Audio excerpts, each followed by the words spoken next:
I've got a little friend with me now. This is Hutchinson, and the words that no pet owner wants to hear from the vet: you have to give your pet medication, a pill. It can be nerve-wracking, it can be upsetting for the pet, not to mention it can be messy. A recent study found that only 30% of dog owners and just 10% of cat owners manage to give pets all the medications that they're supposed to take. So in our new series, GMA's Pet Clinic, our favorite veterinarian is here, Dr. Marty Becker, to show us how to give the medication in the safest and easiest and most effective way. Good morning to you. Glad to be here. This guy's shaking a little bit. It's okay. It's okay. We're not going to give you any real pills today, I promise. This looks like the hairdo the girls get now, except that's real. So cute. So first of all, you say that there are some pet-friendly ways to do this, and there are some medications you can actually request to make it a little easier. First thing I want you to do, when you come home and you got that prescription vial, you have fear, you have hesitation, you feel guilty because you got to give this pet this medication, so it's like, oh, I hate to do this. I want you to be jolly. I want you to put the treat into treatment so you're happy, so they don't read your body language. They read your body language and think they're going to get punished. So jolly is the operative word here. When you talk to your veterinarian, Baytril is a very popular antibiotic among veterinarians. There's actually, Baytril comes in a regular tablet like this, but Baytril also comes in a chewable that they'll eat out of your hand. Rimadyl is something popular for arthritis in pets. Rimadyl also comes in a chewable tablet that they'll eat right out of your hand. So first ask your veterinarian if there's pet-friendly medications available. And if not, if it doesn't come in a chewable form. And some will dissolve in their mouth too, right? There's also dissolvable tablets. Pills. I didn't know about that before. But let's say your veterinarian gives you this new product called Simplicef, which is a very popular antibiotic. Okay. What you do with that is you're going to have... That's an old-fashioned pill. Right. Okay. So if you don't want to have to force it down, and what you're going to do is do something like these things called pill pockets.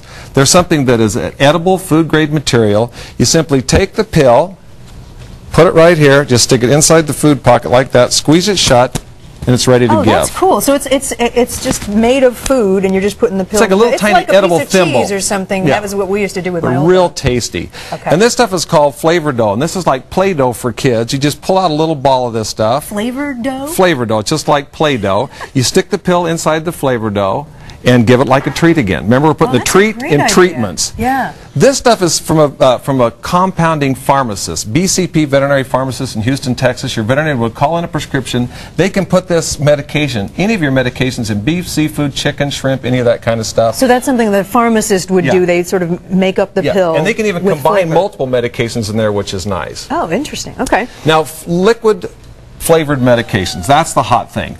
This was developed, it's called the FlavorX system. It's in 34,000 pharmacies for toddlers or infants. And what they can do, and increasingly veterinarians have the same FlavorX system too, they'll take the medication and put it in stuff like chicken pot pie, in banana bread, in groovy grape. Cats like salty flavors like sizzling bacon or Atlantic salmon. But the good thing about this, that doesn't sound bad to me either. It sounds good. Can I take my medicine this way? It only takes a half a cc to 1 cc, so very small amounts. That's like 1/10 of a teaspoon. But how do you administer the liquid then? What you would do with the liquid right here is you would, half of them will just lick it right out of a spoon. So you put it in a spoon, and the other half has a little dispensing syringe here, and you simply put it in the corner of their mouth like this and squirt it in the corner of their mouth. That sounds a lot easier than a pill. So if you can't give the chewable tablets and you can't use the pill pockets or flavor dough, the liquid medications, this is the latest thing, and this is called a transdermal. It's actually a medicated cream.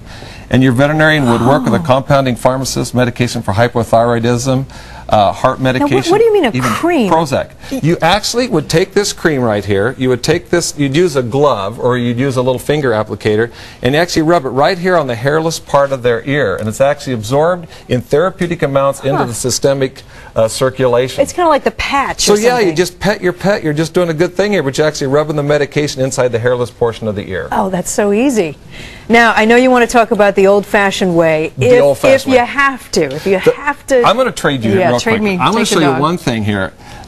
That, let's say you always give liquid medications and people want to open their mouth up, and you're going to see he doesn't like his mouth opened up too well. And if I went to put liquid over there, it's going to spit it back out. Yeah. You simply grab the corner of their mouth right here, and you just make it like a funnel, and you just squirt this right in the corner of his mouth, and it runs right around the back of his teeth and right down his throat, and he can't get it back over the base of his tongue, so the medication ends up out of the bottle and in the pet, not on you or in the cover. You made that look so easy. I'm glad.